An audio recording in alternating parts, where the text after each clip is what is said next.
Hello and welcome to the SCI Guys, the show where we talk about the crazy, weird and wonderful stories from the science world. I'm Corey and as always I'm joined by my co-host, the listening Luke Cutfer. I am listening. I'm also speaking though.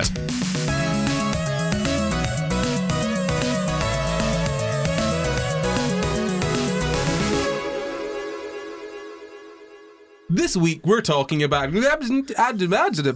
No way! But first we got to thank all of our patrons. Thank you. Thanks very much, all of our patrons. Go and join patreon.com/SCI Guys. So, do you have an auditory processing disorder? That's the question for this week. Usually I do a spiel. I'm like, go and check the comments of YouTube and on Spotify or wherever it is that you can leave comments and answer the question. But I didn't do that this time. I just asked it. I raw dogged it. Do you have an auditory processing disorder? I don't, but this intro has been so chaotic, I kind of feel like I do. Stop it. Gotta do them, man. Stop it. Not intensive, man. Stop it. Okay, I'm sorry. It's really hard to stop once you've started. And I'm sorry to anyone that actually has an auditory processing disorder and that was really difficult for them. I was mostly making up silly noises with my mouth. Yes. I apologize. So, first off, what is an auditory processing disorder? No, first off, our patrons voted for this. That's why we're thanking them. What's an auditory processing disorder? I'd imagine it's something going on with the brain, the structure of the brain, maybe even the structure of the ear if we're getting a bit kinky. That kind of just means that you don't always turn sound into the correct sound or speech into the correct speech to actually understand it and turn it into meaning and process it. So let's take your explanation and turn that into meaning and process it in this episode. That's so rude. That's so rude. I think I did an all right job off the cuff. No, you did. You did a fantastic You're job. sitting there with a bunch of research. Screw you. You did a good job, but it was a really good segue into the rest of the... Fair enough. Yeah. Okay. You're almost doing too good a job to the point where, do we need to do the episode anymore? You get it. You've got it. It's fine. Bye. I'm sorry for ruining everything. Please explain, Corey. From the NHS, they say auditory processing disorder, APD, is where you have difficulty understanding sounds, including spoken words. There are things you can do that can help. That's a terrible definition for auditory processing disorder, I think, because it doesn't really tell you what it is. Yeah. Difficulty understanding sounds, including spoken words. What if you are in China and you don't speak Mandarin or Cantonese? Then you've got an auditory processing...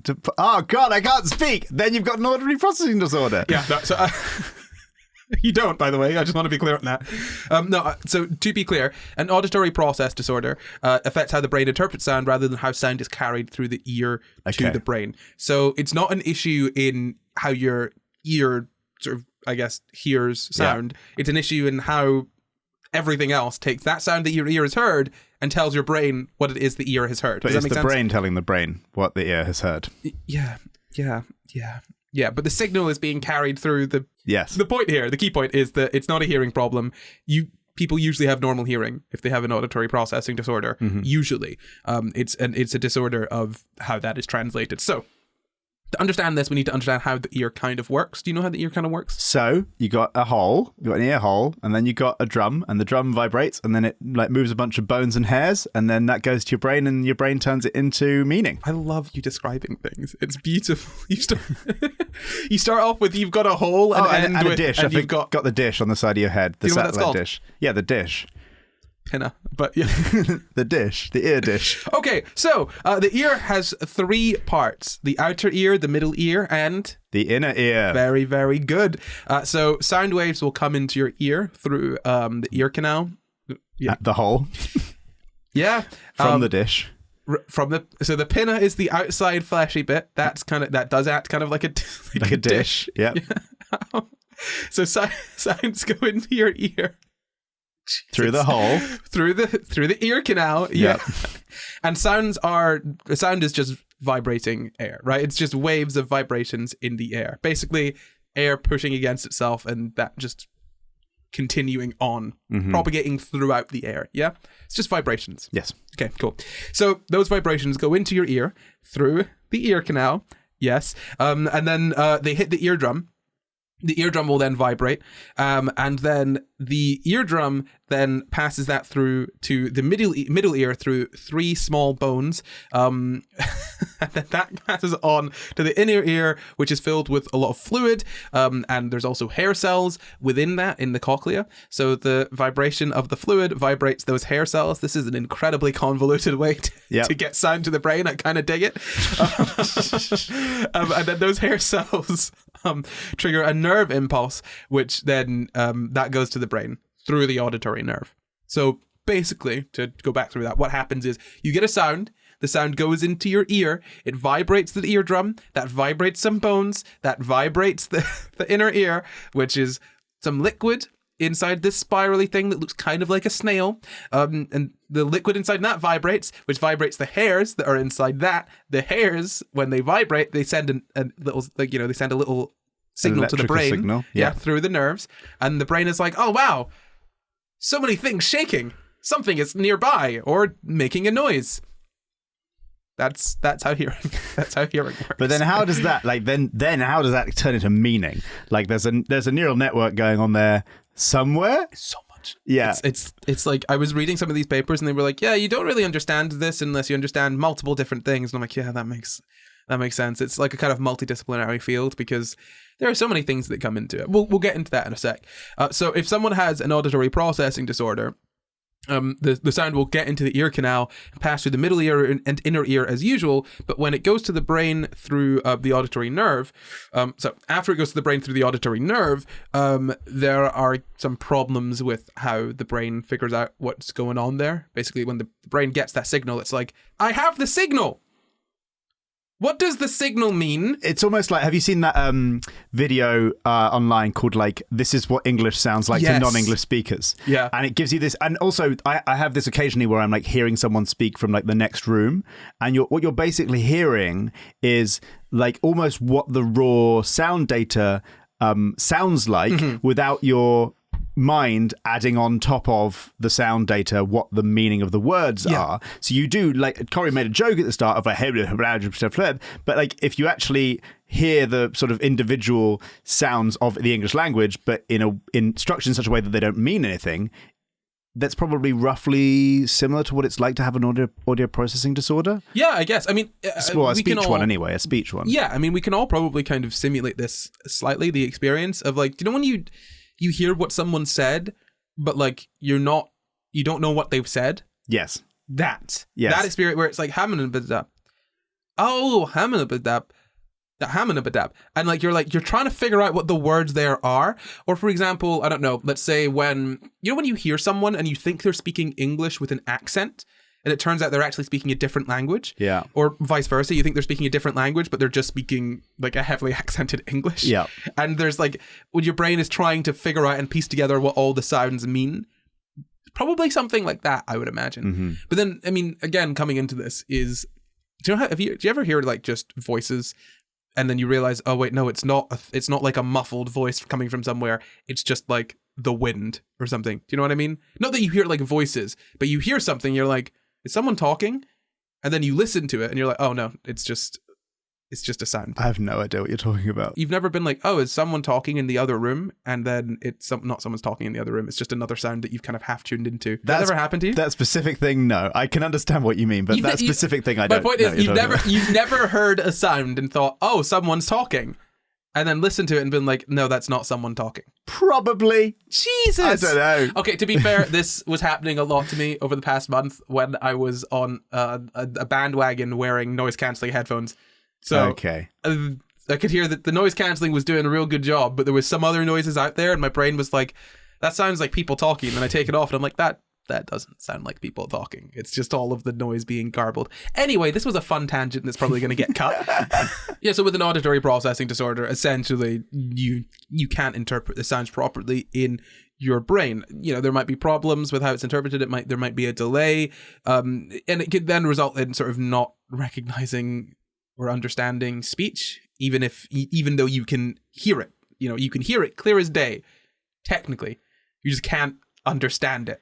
If that makes sense. Yes, I think we don't really appreciate quite how much of our everyday experience is just our brain doing everything for us all the time. Yeah. Okay. Here is an analogy that might make this clear for anyone that's not super getting it.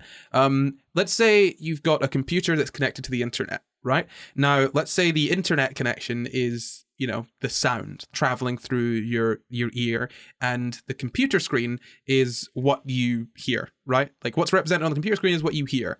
If there's a problem with the screen, so that everything's coming through the internet properly, like the web pages are arriving at your computer properly. It's just when you see it on the screen, it's just a garbled mess because the screen is broken. You've still got an internet connection. You've just got a broken screen. Yep. That is what APD is, right? You can still hear. It's just the computation on your end, in the brain is just not doing the trick really. But people are affected differently, so it can kind of be viewed as a spectrum disorder as well. And it there be worsened by, other things like dyslexia, poor attention, short-term memory, ADHD, autism, all those, a lot of people with different neurodivergencies, can present with auditory processing disorder. It says here that it's not caused explicitly by that, but it's seen a lot with them. We'll get into sort of what causes it and how it exists as a disorder more towards the end, because I find this kind of interesting. But we'll leave that as a little nugget for the end. But yeah. Basically, it's kind of a spectrum disorder. It can affect people differently, and it's an issue with how your brain processes the sound. And how many people do you think, or what percentage of children? Because again, in the research, and if you search this, you can really only find resources for children. It seems as though it's something that only affects children, even though everywhere it says it doesn't only affect children. It affects children and adults. But all of the resources are about and seemingly for children. What percentage of children in the world do you reckon are affected by APD? I'm going to take a stab and say, just like gingers and intersex people, 1%. Don't stab the children.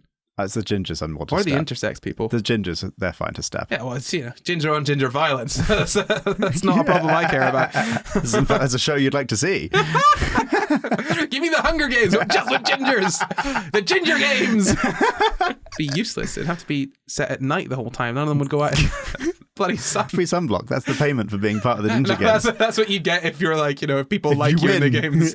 Oh my God, if you win. A lifetime supply of sunblock. Now, if you win, you get some hair dye. If you a lifetime supply.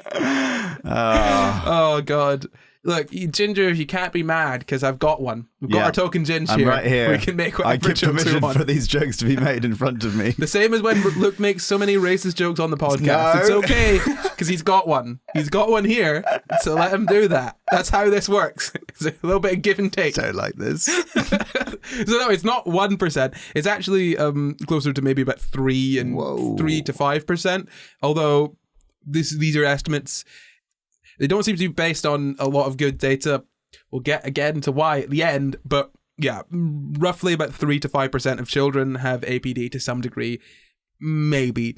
Really hard to say exactly. It's really hard to get exact information on this. And if you try and look into this yourself, you'll find there's not a whole lot on auditory processing disorders out there. I mean, you can probably the most, I guess, thorough look into auditory processing disorder is from the American Speech Language and Hearing Association, and specifically central auditory processing disorder. They've got a whole page on that and a tiny little footnote, like it's on a page of its own about auditory processing disorders as a whole. Like there's not a whole lot out there if it comes to actually looking into this.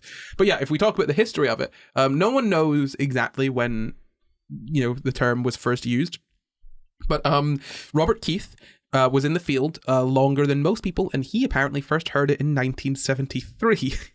That just goes to show you, like, this is hearsay at this point, where it's like this guy who was around for a long time heard the term in 1973, and then someone else, Jack Williford at an ASHA, it's the American Society, the speech and like the one that I just said. Yep. Don't want to say the whole thing again. At ASHA, I've got it here, American Speech Language and Hearing Association. He used it at one of those meetings, basically at some point. But before that, in 1954. a scientist observed that some kids had normal hearing, like sensitivity to noise, but they couldn't direct their attention to unexpected sounds, or selectively to unexpected sounds. And then the British Society of Audiology proposed 3 types of APD: secondary APD, acquired APD, and developmental APD. So secondary, that's called that because it's associated with like a genetic factor. Or it says peripheral hearing impairment. And then acquired APD would be because of something like trauma, stroke, infection, as in you got it because something happened. Yes. Right? Yeah. Yes. And then developmental APD is basically you have normal hearing and there's no other known cause. You just assume that it's been there from birth. It seems like a particularly... you're saying that most of the data is about children, right? This is a particularly unhelpful condition to have only data about children because like it's very difficult to ask children what their subjective experience of hearing is when they don't even necessarily have a particularly robust concept of hearing. Like with babies, I love the thing where you can like, if a baby's deaf, you can test it by like these little muscles in the ear that are like, you know, like how a cat moves its ear. Well, we don't move our ear, but we still have the muscle that could move our ear in principle. And so you can test whether a baby is deaf by whether the little muscle in the ear like tenses at when a sound happens, right? And that's how you find out whether the baby is deaf, because you can't ask it because it's a baby. Speak for yourself. But it seems like a very strange thing not to actually gather, number one, not to gather data on adults, especially when it's something that's so fundamental to our world is like speech, right? Yeah. Yeah, no. I mean, there is data on adults. It's more that all of the sort of NHS pages and Healthline, it's all focusing on kids, like support for auditory processing disorder for kids. I mean, there is data on adults, but then again, a lot of the data is also on kids. I mean, I assume probably it's in part because like you generally will figure out you have this fairly early on in life, or you figure out the kid has it. It's not like you're going to get to 25 and go, oh, I thought everyone couldn't understand half the sentences they heard. Like in the way that you do now with ADHD, where people are going, oh, I have undiagnosed ADHD. Very easy to not really. Okay, if you think about it, like, sorry, what? All the time, yeah. Oh, okay. And just ignoring, like, okay, I don't know how often, like, someone has said something to me, I've been like, sorry? No, sorry, what was that? Sure. And then I just gave up and just winged it. Yeah. Well, I didn't hear, I'm not sure. I don't want to ask again. Like, it's probably a very easy thing to, you know what I mean? Yeah.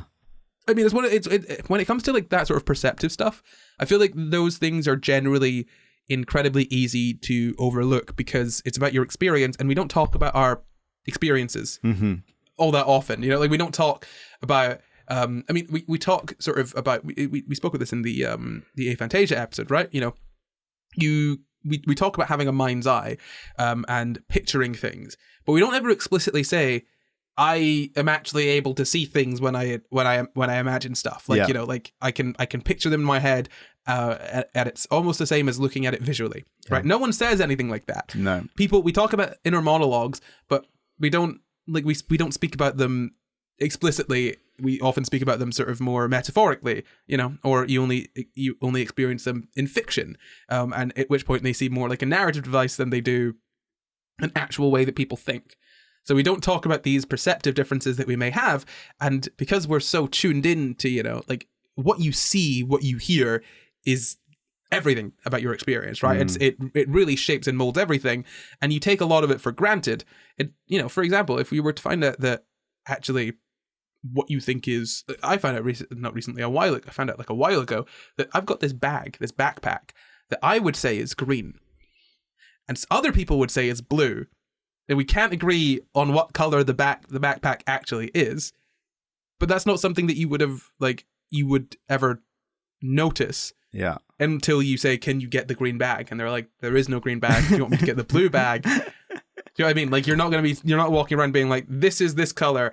I experience this as that. This is what my experience is for this specific scenario, right? Yeah. So it's very easy to overlook all of those things. I feel like in that situation that you just described would like result in a 25-minute conversation about color with me and you. If you said get the green bag, and I was like, do you mean the blue bag? We'd then talk about like color for about half an hour. I think what we'd be doing is taking as clear a picture as we can with a plain white light, and taking it to Photoshop and finding out who is correct.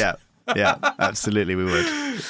It's not blue, okay? It's like it's a turquoisey, tealy. It's greener than it is blue, I would say. Seafoam, maybe.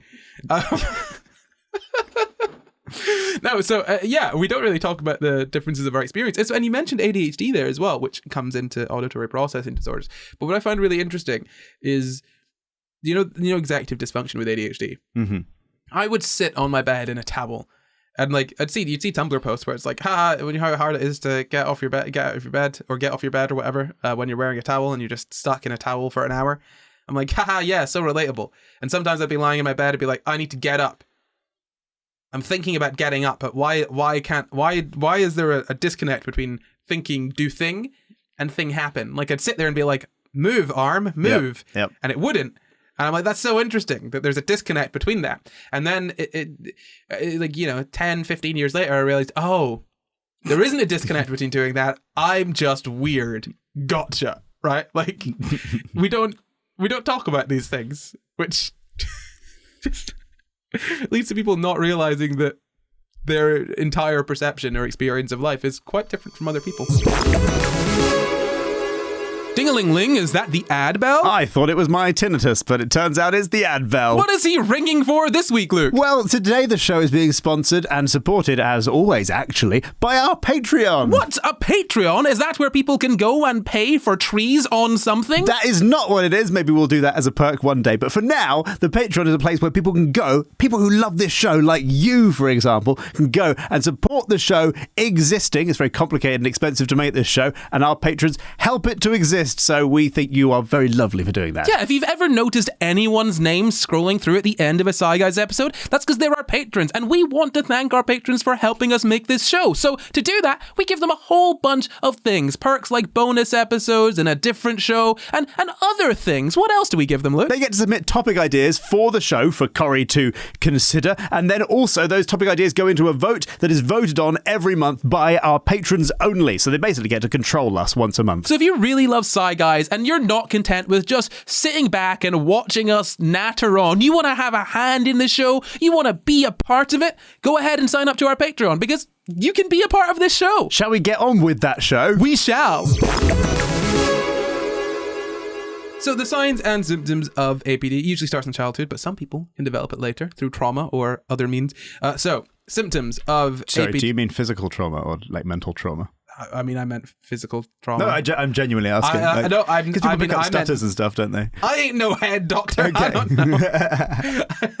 You need to start. You know what we should do? We should start recording these episodes, and then you ask all the questions, and I say I don't know. And then what we do is we go away. I wait, I don't know, how long will it take for you to forget? About a week. And we come back and do the exact same episode again.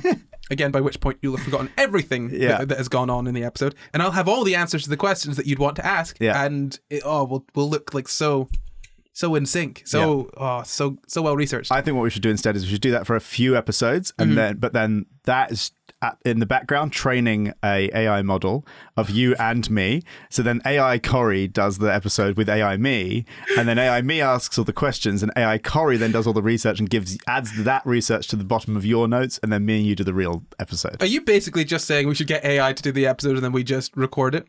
From a script? AI should write as a script and we'll just read it. I reckon we should also get AI to perform it. I don't know. I feel like at some point they'd be doing it better than us. Just tap out. We do all the other work, like the posting and... No, AI can do that as well. AI can get AI to edit it. Yeah, just do the whole thing. AI, come on. It's been 3 years now. The SCI GUYS. The SCI GUYS. So the symptoms of APD can include difficulty understanding speech, obviously, particularly in noisy environments when more than one person is speaking. I'm just reading this verbatim, by the way. People with strong accents or fast talkers. People with strong accents, that's an interesting one because that's a relative thing. It is. Isn't it? Oh my God, one of my least least favorite things is when people say, "Oh, I don't have an accent." Yes, you do. Yes, you do. Everyone has an accent relative to yourself. No, you don't have an accent, because no one has an accent relative to themselves. That's like I'm the exact same height as I am. Yeah. So I'm neither tall nor short. I am. Sure, in comparison to yourself, you are not tall or short. I went to Norway recently and I was learning like random Norwegian words. Please don't ask me to give you any of those Norwegian words. But I realized how many of the Norwegian words are said and spelt in similar ways to Scottish words, Scottish pronunciation of English words. Yeah. And it made me kind of realize that like it's very like Anglo-centric, or like whoever's like the rich people who are like standardizing the writing and writing the dictionaries, it's like preferencing those people, and people who are then Scottish or like Welsh or Irish or whatever are then being told they have an accent and they're pronouncing things wrong, and then they might be spelling things wrong because they might be writing things phonetically for how they say them. Yeah. And it also swaps a lot of the vowels round. Even the me saying swaps the vowels round means that I'm saying like the English pronunciation is the default and the Scottish pronunciation is a swapped version of the English pronunciation. And yeah, so I just found that very interesting, that like a lot of the Norwegian words are like the correct spelling and pronunciation for Scottish pronunciation of English words. Yeah, it's like you're almost touching on there as well when the Scottish accents come out a little bit. Hey, bring it out. Oh, I'm not even trying to. One example was the English word out. If you had a very strong Scottish accent, it would be like ut, right? Yeah. And the Norwegian word for out is ut. U-T. Literally U-T. Yeah, that's interesting. And I was like, oh, that's just Scottish. Like, that's how Scottish people say the concept of being out of somewhere. Well, what I noticed as well is, so with Germanic sort of languages, so like with German, really, when I was sort of looking at German, I was like, oh, this feels pretty easy, like in pronunciation and stuff, because it's just, you just say it as it is. But also, a lot of the sounds show up in Scottish accents. And I'm like, oh, cool.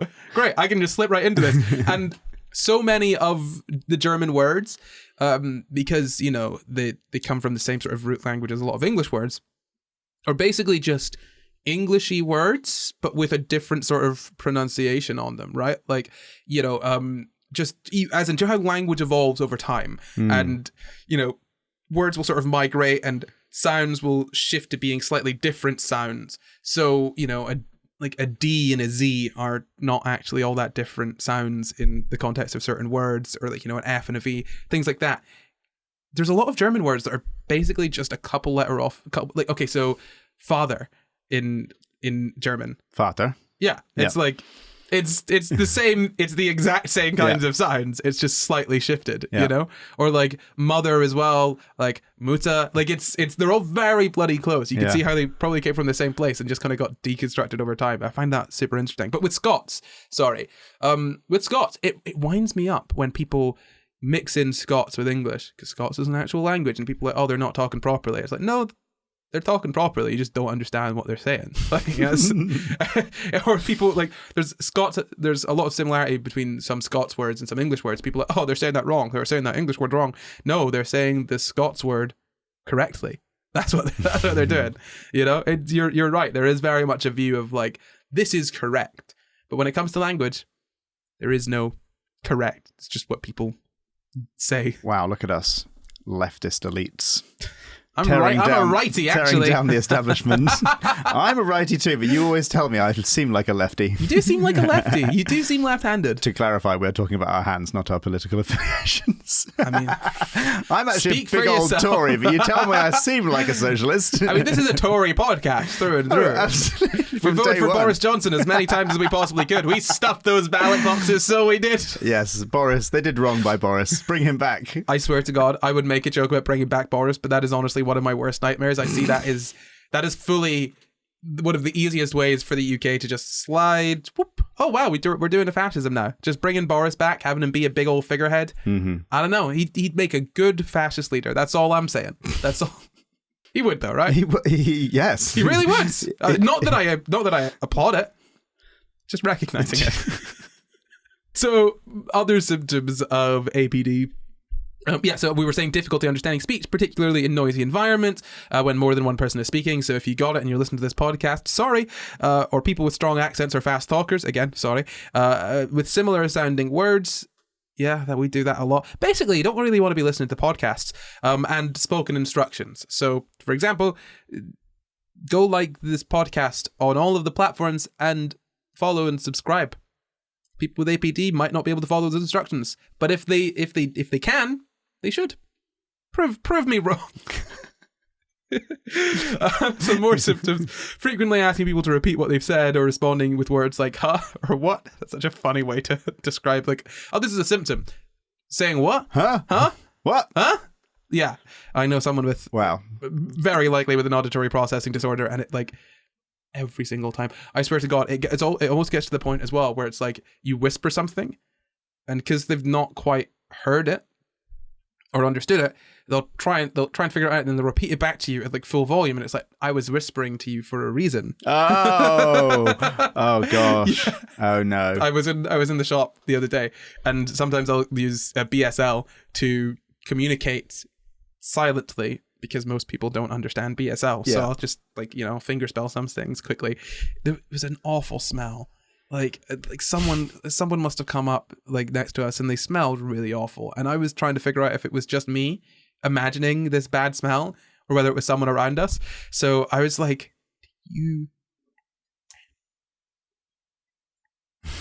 like, I smell. And I'm like, no.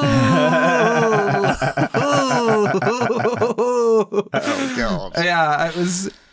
Who was that? Was that? Oh, okay. I know who that was. Yeah, you know who that was. Okay. Of course. Oh, sorry. Yeah. Obviously. You even did an impression in the example. So misunderstanding what's been said, needing a longer response time during conversation, trouble telling where a sound is coming from, problems distinguishing between similar sounds, difficulty concentrating or paying attention, problems following or comprehending rapid speech or complex directions, and trouble with learning or enjoying music. These are all potential symptoms. But again, it's a spectrum disorder, so it's not necessarily all of these. It could be any handful of these that you want. Or not any that you want. It's kind of just, you know, it's a grab bag. You take what you get. That's dreadful. It is. It's the same as, like, you know, ADHD. You don't get to choose which, oh man, I want the hyperfocus, and can I take just a smidge of the executive dysfunction? Oh wow. Okay, that's a lot of executive dysfunction there. I can't put it. Okay, I'll keep that. Yeah, you can't choose them. You just take what you get. Unfortunately. So because of those symptoms, people might appear like they're hard of hearing or they got difficulty hearing. They can hear just fine. Their hearing could be spot on, perfect.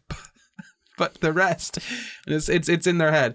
That's really interesting, I think, as well, because it's one of those things that would present very much as someone having hearing issues, you know, issues with being able to hear a sound. But if you look at their ear, no, it's all fine. It's really, really bloody interesting because it is something that is literally all in their head. Don't take that the wrong way. You're gaslighting people. No, I'm not gaslighting them. I'm just saying that it's all in your head, like many other things. Well, everything eventually. Yeah, like depression, it's all in your head. It is. Well, no, sometimes it spreads to the rest of the body. That sounds like it's cancer. Let me explain what I mean. Pull me out of this. I'm not going to pull you out of it. No, I'm interested to watch this car crash. This is very interesting. Depression. Yeah. Starts off in your head. Yes. Because you get a SAD. That's where the SAD is. It's in your head. That's where the SAD happens. Yeah. And then sometimes, or often, what happens is that the SAD is like, head SAD, boring. I'm going to be body sad too. Now your body is drained of all energy. Move slowly. You move slowly. Oh, does food taste not good? Whose fault is that? Now your tongue's depressed. Your tongue is depressed. And not just because the doctor's pushing it down with all of those little sticks. They don't do that for depression. They do that for tonsillitis, I guess. I don't know. This episode's really gone off the rails. It really has. Yeah. Shouldn't be allowed to be doing this. Anyway, while it may appear that someone with APD can't hear, they can hear just fine. They just can't understand what's coming on in. So, diagnosis. How do you think they might diagnose for APD? Because it's so difficult to, you know, figure out whether they can't hear or whether they can hear and can't process. Yes. Well, I think the first thing they'd do is they'd rule out any physical issues with the ear, right? So they would test. I'm clutching. I'm just pulling stuff out my ass here, but they would test like the cochlea. Maybe they would like check that little bony muscle thing that I was talking about in your ear. Shouldn't be pulling any of those things out your butt, Luke. Okay, I'm pulling ideas out my butt, which is where I store my ideas. I've got a big bag of ideas up my ass. So they check your cochlea, they check your hearing, they check your response to sound, they check maybe that little muscle I was talking about in your ear that I was saying. They check that you can actually receive hearing sound data to your brain. They'd rule out any physical problem with the ear, and then they would, I don't know, after that they would do some tests. Yeah, basically, if you once you know that they're not deaf, you do some different tests. There's lots of different tests that you can do, but some of the things that come up in these would be sort of trying to listen to speech with background noise. Yeah. So trying to, do that. Spot small changes in sounds, fill in missing parts of words. Ooh, tell the difference between two similar words. Yeah, things like that. They do that in Duolingo when you're learning Spanish and really? other languages. They go like, that makes sense. They'd say two words. I can't pull two words out of my ass. Pollo and po.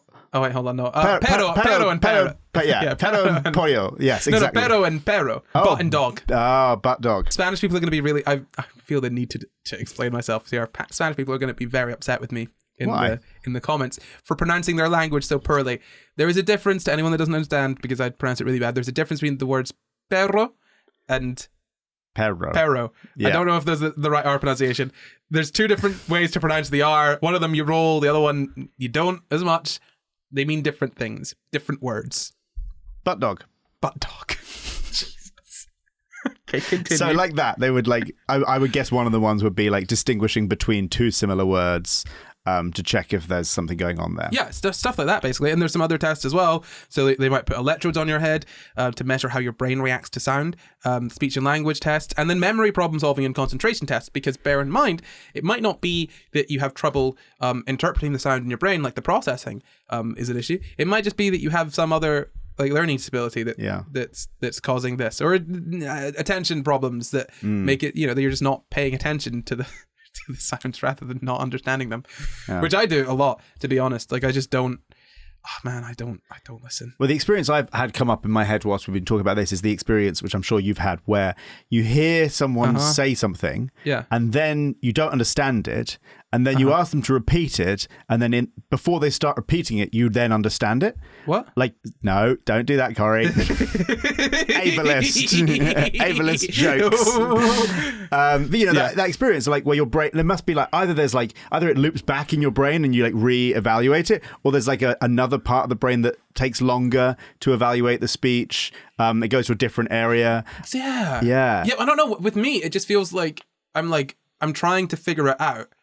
Or it feels to me more like there's it's the words have come in and they've been stored in a brain bladder, right? And a little word bladder in the brain. Yeah. And then I'm like, I realize I'm like, oh, some words have come in, and I'm like, oh no, I don't know what those words have said.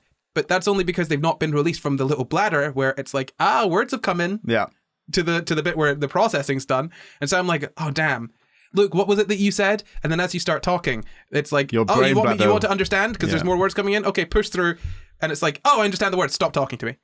Stop, because you're explaining what I already know. You're going to get me annoyed by continuing to explain what you've just said to me. Yeah. Why would you do that? Oh, because I asked you to say it again? Well, your fault. It's on you. Oh. I don't know how we got here. It's just like it's like, I know what you said. Okay, now stop talking. I figured it out. And it's like it must be very confusing from the other end, where it's like, but you didn't hear me, but now you know exactly what I said. Yeah, because I did hear you. I just didn't. I just didn't let them out my brain bladder. Yeah, I just didn't process the words. I was just, I don't know, was holding them back for a second. It got stopped at a red light. But yeah, no, it's weird how... Yeah, and I don't say that to do, like, we talk about this all the time in terms of, like, ADHD. Like, everyone at some points in their life will experience some of the things that look like the diagnostic criteria of ADHD. That doesn't mean you have ADHD. Yeah. And what I mean is, like, we can all relate to some specific instances of our brains not perfectly processing sound. Oh, yeah. So we can get an idea of what that might be like subjectively, except it's like much more common and much more severe than anyone who doesn't have it will know. Oh yeah, absolutely. And I mean, to be fair, there are a lot of people with neurodivergencies, ADHD, autism, and dyslexia, things like that have auditory processing disorders. Again, it's kind of hard to like separate them out though, because I mean, for me, I wouldn't think of myself as having an auditory processing disorder because I do the same thing when I'm reading. Yes, when you've read half a page and you're like, I didn't take any of that in. My brain was not listening. I'm so bad at that. I'm like, man, I'm really enjoying. Like,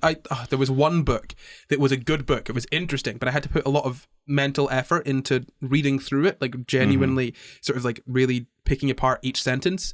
But it would say things, and that would lead to an interesting thought. And I was like, oh, that's an interesting thought. Oh, what if I followed this thought there? And I'm like, oh, well, that would be a really cool story. That would be really interesting to have a story coming off from this idea in this book. And how would that go? Oh, well, it would start like this, and then this, and then I'm like, oh, I'm 5 pages along. What's happened? Well, I've got a really good idea, but I don't know what any of the rest of this said.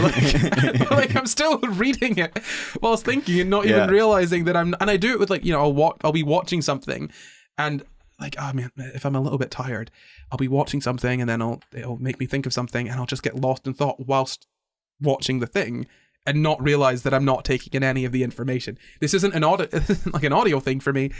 This is just an input thing. Like sometimes like it's like whatever input's coming in, it's like it's going in one ear and out the other, it's going like in and right out. But let's get to maybe the causes, because we've kind of touched on some of this. Oh, I should also mention as well that testing on APD is not usually done on kids under 7 because of what you were saying earlier, where it's hard to test kids for things because, you got to ask them about their experience and trust that a kid is gonna explain everything to you in the best possible way, which is difficult. Anyway, when it gets onto the causes, it's not always clear what the cause is. We don't really have any one specific thing that we've nailed down. I mean, when you think about it as well, the brain is a very complex system. What we're doing is basically pointing at a group of things and being like, when someone's brain can't interpret sound, we called it this. There are many different ways that one could lead to one's brain. It's like it's almost in the same sense of being like, we're going to call everyone that uses a wheelchair, we're going to say that's all caused by disabled. This thing. Yeah. This is wheelchair.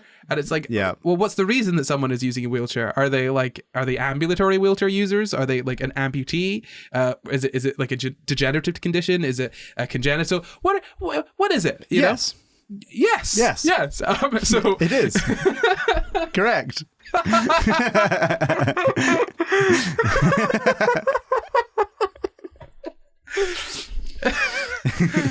Oh god, it's like one of my favorite. It's when people are like, "Are you a boy or a girl?"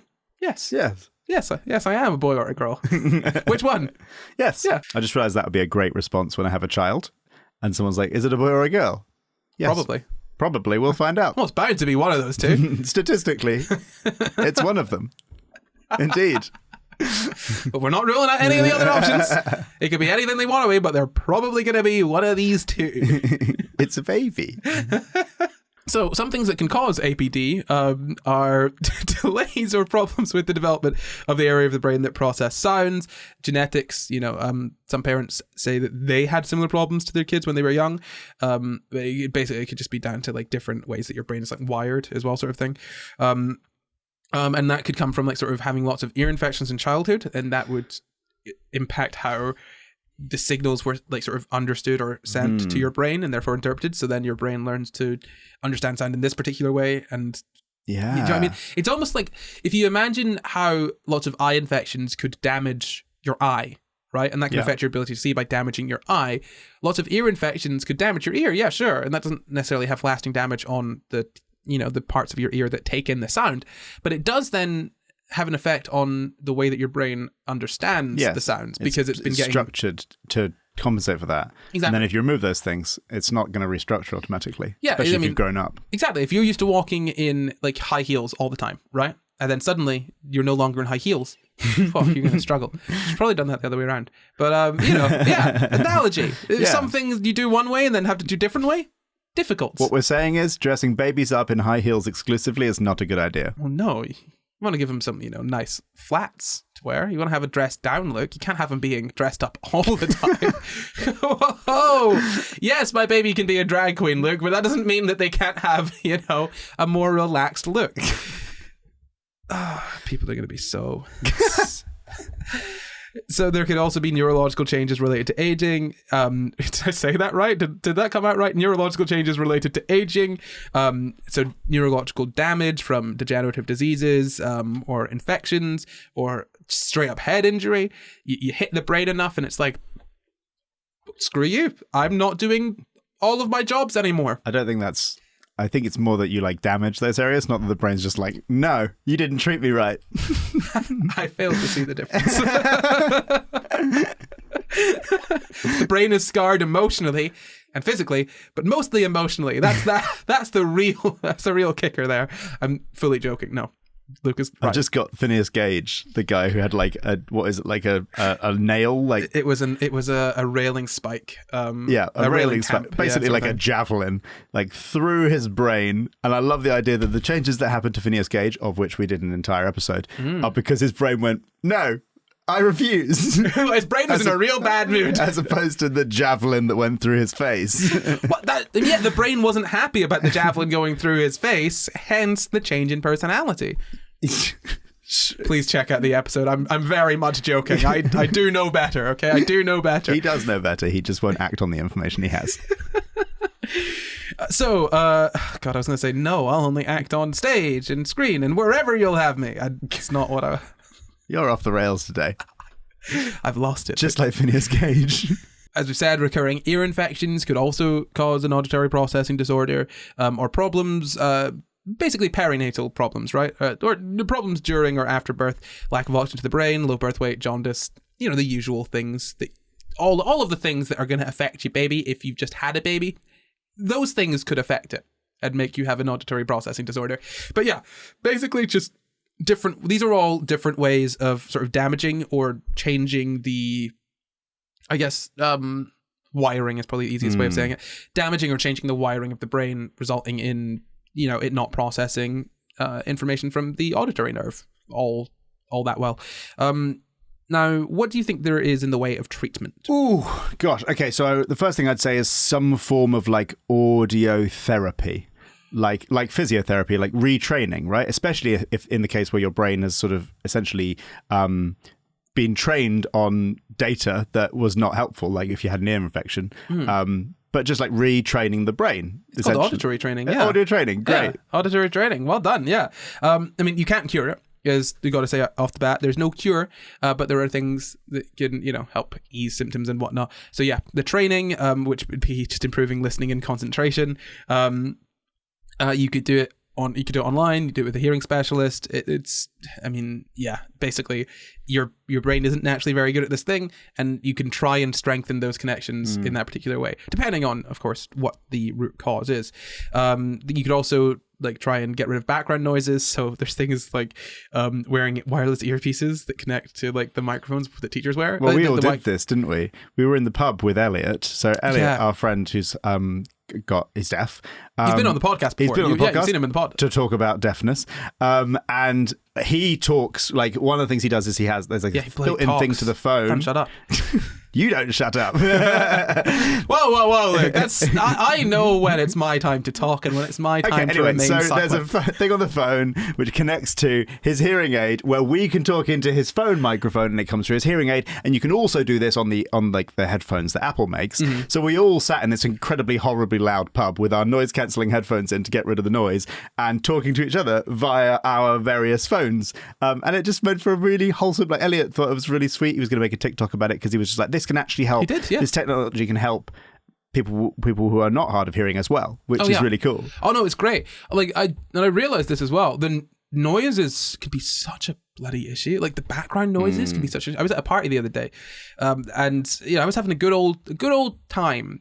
I was enjoying myself. I was being sociable and very loud. Anyway, no.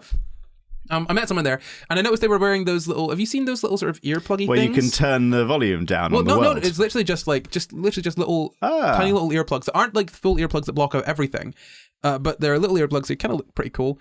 And the person was wearing them, and they were like, "Oh, well, do you want to give them a go?" And I was like, "Sure, yeah." So I shoved those bloody things in my ears, and suddenly, all of the background noise of the party was just gone. I mean, it was like wearing earplugs, so it was a little bit like It was a little bit muffled with the people that I was talking to. I could hear them perfectly fine though. But is it an active system? Is it electronic? No. It's literally just some rubber. So how is it letting through speech? It's not. It's, okay. It's just the stuff that's closer to me. So it's just more audible. Just earplugs. Just earplugs. But not the kind of ones that block out absolutely everything. Yeah. They still let some through, right?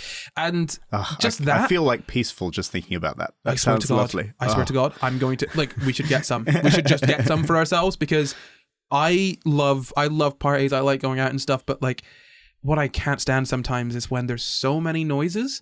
Sometimes my brain just doesn't know which one it wants to tune in on. So I'm stood at a party talking to someone, and I have to say this to people so often now. I'm like, if I'm not looking at you, that's not because I'm not listening. That's because I'm trying to listen harder. I'll literally turn my head so that I can have my ear to them. Not because I can't hear what they're saying, but so that I can better focus on picking their voice out from all of the other sounds that are happening. And it's really annoying as well when I'm having a conversation with someone and then someone else in another conversation says something that I'm interested in, but I can hear all of them at the same volume. And so I need to not cock my head around to start. And then I'm listening to both of the conversations at once, because whilst I have terrible attention and really struggle to listen to one thing, somehow I can listen to multiple things at once and still take on all of the information. Absolutely. Oh boy, I can multitask the hell out of it. But no, literally, just being able to hear so much is such an issue. It's such an issue sometimes. Other times it's perfectly fine. But sometimes it's just yes, every noise is exactly the same volume. That's it, But back to APD. So, as we said, there's a sort of wearing a microphone that the teacher wears, a teacher wearing a microphone and, having a wireless earpiece. Essentially, it's the same thing that we do for deaf kids. A T-loop. A T-loop. Is that what it's called? It's called a T-loop. That's the thing that goes before we had very expensive headphones.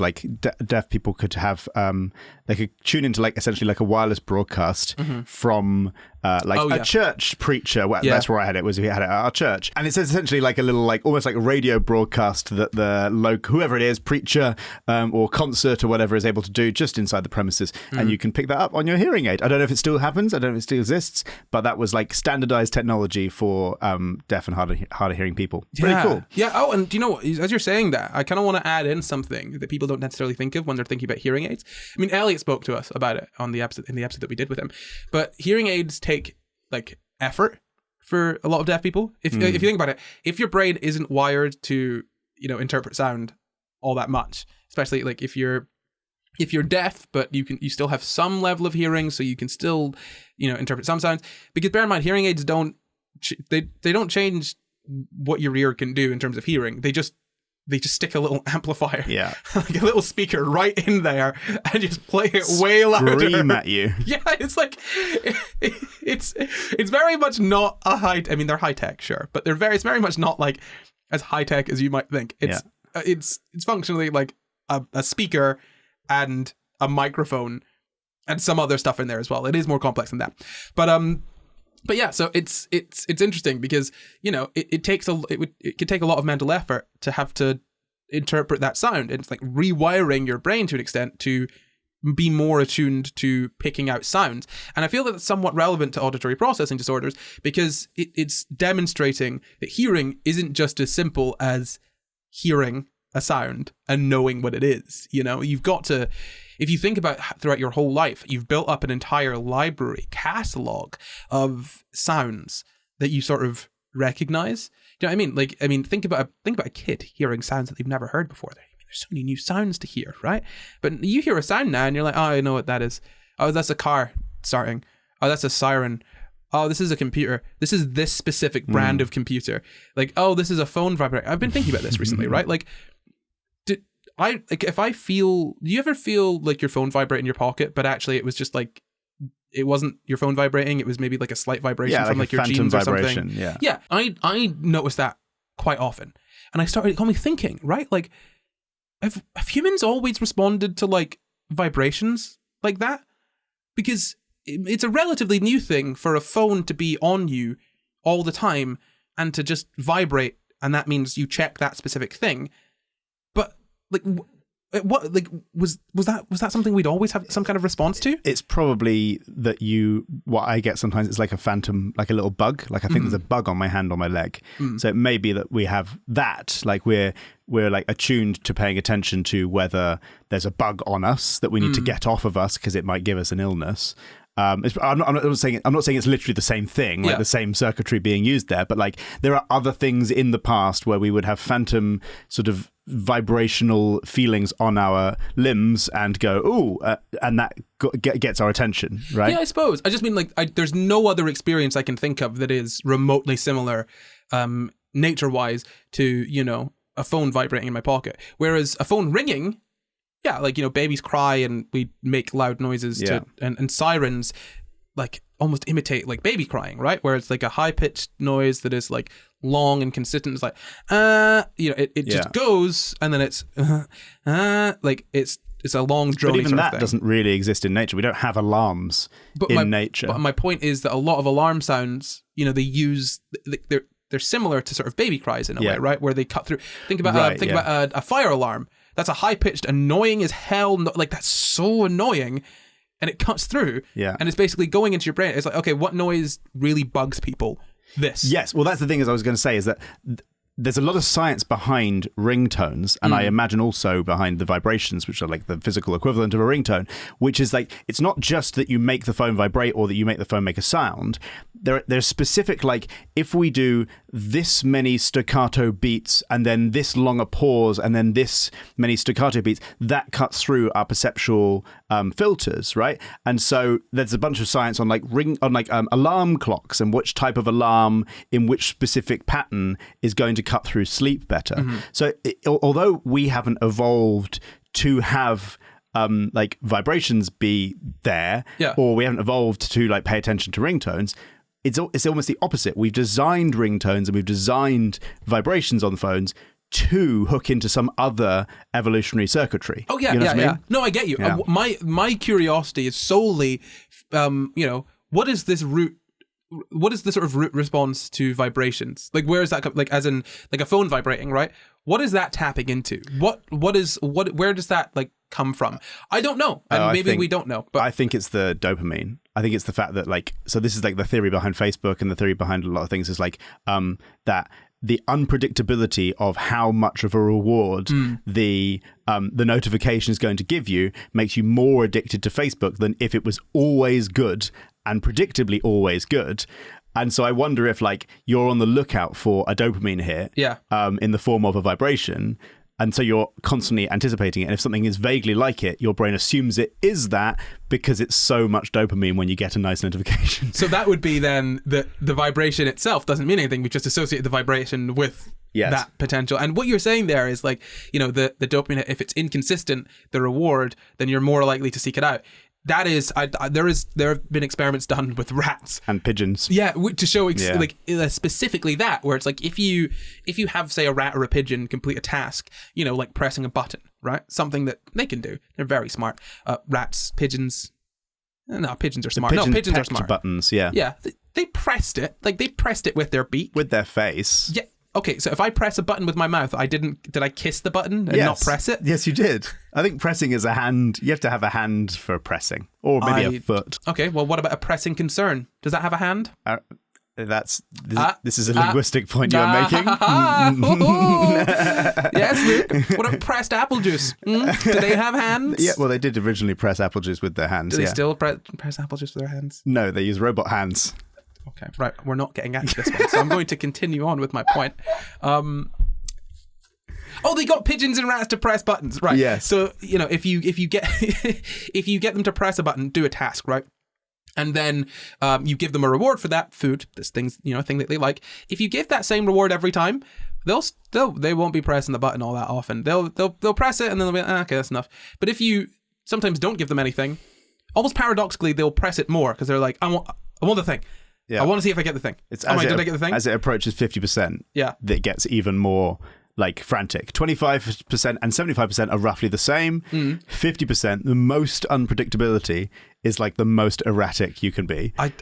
It's so horrible. It's so interesting. And they're the most valuable companies in the world are doing this to us all the time. It's so interesting. But it's like, even when you look into like gambling and stuff, like all of these sort of inbuilt fallacies that we've got in our head, these biases that we like unconsciously live by, it's insane how many of them have just been hijacked by, you know, gambling companies, or, you know, you talk about like smoking, you know, like nicotine and tobacco companies just hijacking, you know, your addiction centers to get you hooked on this thing that is bad for you, right?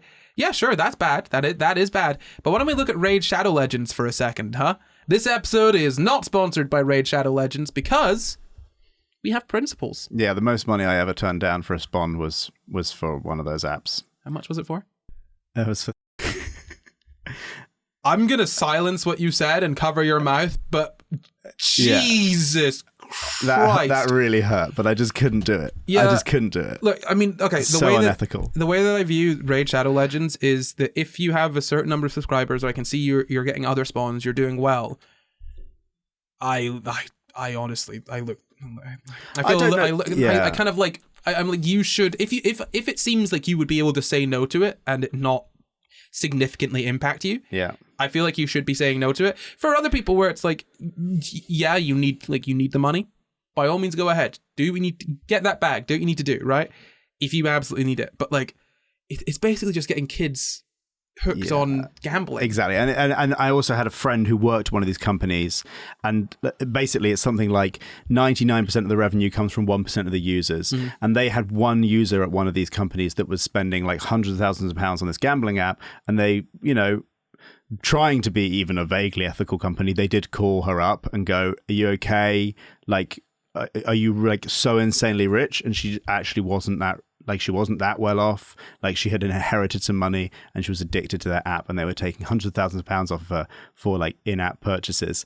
And I was just like, I'm not doing that. There should just be a cap on in-app purchases. You shouldn't be allowed to like do the microtransactions. Are the fact that gaming was always about microtransactions, like way back with arcades, like the original microtransaction. Yeah. Well, but at least there was like it was a microtransaction to play the game. There was a specific transaction going on there, not like you lost, you're bad at this game, but you can pay to pretend you're good at this game. No, that's literally how they work. Oh, right. Oh, yeah, because you put another coin in. Yeah. Oh, God. When you die, yeah. Oh, it's go back that far. Yeah. It's kind of ridiculous, actually, right? Like, it's yucky. I mean, as soon as we're able to do that, we start doing that kind of thing. But getting back to auditory processing disorders, you know, so there's some things you can do, because again, we've spoken about there not being any cure, but there being some sort of treatments. The treatment's really just sort of essentially training, and also trying to make your environment less problematic for your ability to understand stuff. But things you can do to help be like sort of talking face to face, using pictures and text. Again, I'm just reading this verbatim from the NHS. Repeat or rephrase things if necessary. Use carpet and soft furnishings to reduce room noise. So this podcast studio is probably quite good for anyone with APD. Don't cover your mouth when talking. Don't talk in long, complicated sentences. Damn. That's us out. Oh, we're not helping. Don't speak too fast or too slow. Darn it. And don't have background noise like TV and radio. We're doing all right on that one. But we probably are someone's background noise right now. Hello. Hope you're enjoying doing whatever it is you're doing. Great cleaning. Are you asleep yet? Are you on the toilet? You're studying so well. I hope you pass. I hope you drive safely to the destination you are driving to. I hope work isn't too boring at the job that you're working at right now. Is that about it? I think we covered all the bases. I hope you're having a good day. So let's talk a little bit about the controversy. So as I was looking this up, I found a couple papers that were talking about APD maybe not being as much of a thing. So one of them was, okay, look, let me read you just a small excerpt from this paper, and you can decide for yourself how credible it is. Based on my own experience of reading and reviewing hundreds of submissions and publications on APD over a 15-year period of research in this area, I offer the following observations. Some papers are based on original experimental data and have been peer-reviewed, but publications on APD often state a series of opinions or clinical anecdotes that lack rigorous review and have no solid foundation in theory or evidence. What do you think about that small thing that I've just said to you there? Well, I mean, at the start, I felt like it was a weird flex. Like, Right. It was like, I'm amazing, and then this is my opinion. That's it. That's my point. This is my opinion, and it's interesting to me that this is saying, over my experience of 15 years of reading all of these things, a lot of them are like this, and some of them are like this. Give me numbers. Actually look into them. I don't want just your opinion of the vibes. I'm not looking for a vibe check. Give me a meta-analysis, please.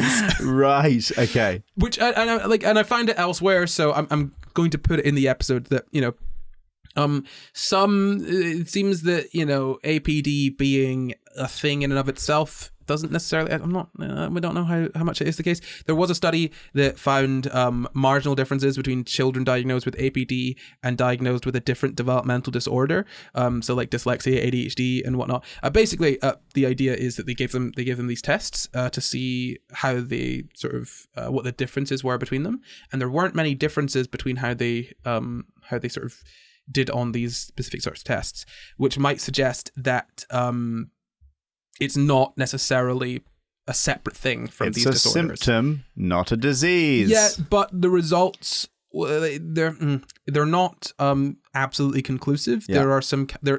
Basically, it was. I think it was. There was some poor quality of some studies. It's still, and regardless, it's still a very helpful social label to be able to use, because not understanding someone is so socially difficult, because they project onto that all sorts of like, oh, so you're not paying attention, do you not care? And being able to say, no, I have this specific condition, and I'm sorry, it is not my intention to be like rude to you or to not listen or to be distracted or whatever. That's very useful, even if it doesn't have like a statistical difference to being just a symptom of other conditions, which may not be true. Oh yeah, absolutely. And the only issue that might come from that as well is that if you class it as this and then you treat it as this one cohesive thing, it might, you know, I mean, it might hide or mask other issues that are there. Do you know what I mean? If you're saying, oh, this kid has APD, but actually they've got ADHD or they're dyslexic or something. Mm-hmm.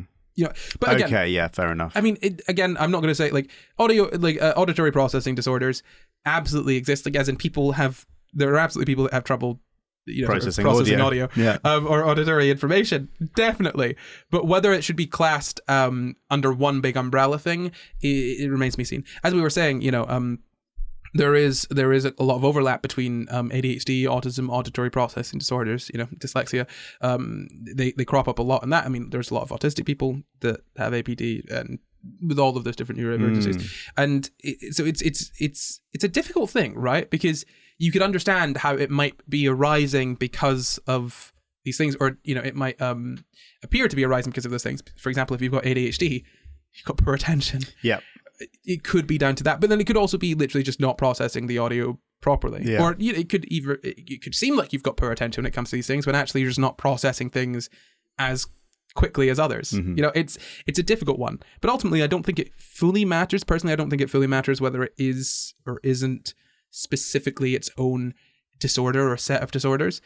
What's important to me is that we recognize that this is a thing that can happen to people. Yes. And we give people the accommodations that they need. That's the main thing. Yes, absolutely. Right? Like, I don't give a shit what they decide to call it. Yeah. Just help people. And even if you have, you know, even if your APD is caused by something else like autism or ADHD or anything else, you sometimes might not want to reveal that you have those things to people. Sure. But you may well need to reveal that you have an audio processing disorder. Oh yeah, absolutely. Whilst not telling them every detail of your like mental and health history.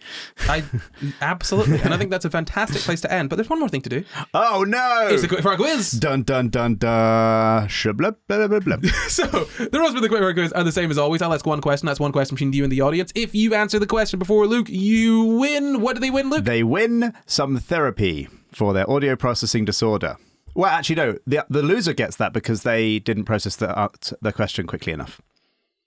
The winner gets to go home unharmed. Don't give yourself that prize. I'll harm you as much as I like before I send you back to your wife. It's written in the contract, and I will take what I... Sorry, I really went off on one there, didn't I? So the question is... Ooh. What percentage of kids are estimated to have APD? About 5%. Ding, ding, ding. That is correct. It's Yeah! about 3 to 5%. Again, it is just an estimate. But before we go for realsies, we do have one last thing to do. We have to thank all of our patrons. You're gosh darn right. So why don't we get thanking them patrons? I want to say thank you to Brooks JB. I want to say thank you to May. I want to say thank you to the Misha. I want to say thank you to Neo Schmed. I want to say thank you to Macaroni. I want to say thanks to Corey Peters. Thank you, Deanna Shardlow. Thank you, Ruby666. Thank you, Michael Pittman. Cheers, Survival Step. Well, a big old thanks to Innocence Kills with a Z. And another big old thank you, even bigger, or perhaps exactly as big, thank you to Gulfix. My thanks are even larger than that, and they go to Bibby B. Put away them apples, because I'm saying thank you to Dr. Nova. I refuse. My apples come with me wherever I go, and I use them to say thank you to Natey Boy. Well, I'm going to do a quick old thanks to Dominique Cruz. Very good name. That was not a very quick thanks. It was a rather long thanks. And this is an even longer thanks to Trayton Bindrup. But I've got to say our final thank you to our final new patron for this month. Do you know what their name is? It's Look, the I know Green what their Mads. name is. No. Thank you, the Green Mads. Thanks, the Green Mads. He ruined it. No, I'm thanking them. The Green Mads. Thank you. How about we both thank the Green Mads and we both thank all of our new patrons, old and new alike, with an extra special thank you to executive producers Dinito and Glitchrabbit, and thank you for watching. You can find the full references for this episode down in the description. Subscribe for new episodes every Sunday, and why not leave us a nice wee comment. You can support the pod at patreon.com/SciGuys, or you can find in contact us at SciGuysPod on Twitter, Facebook, Instagram, YouTube, and at SciGuys on TikTok too. Or you can send us an email at sciguyspod@gmail.com. That's sciguyspod@gmail.com. Sciguyspod At gmail.com. You can follow me at NotCorey everywhere. You can follow me at Luke Cutforth everywhere. Yeah. Yeah.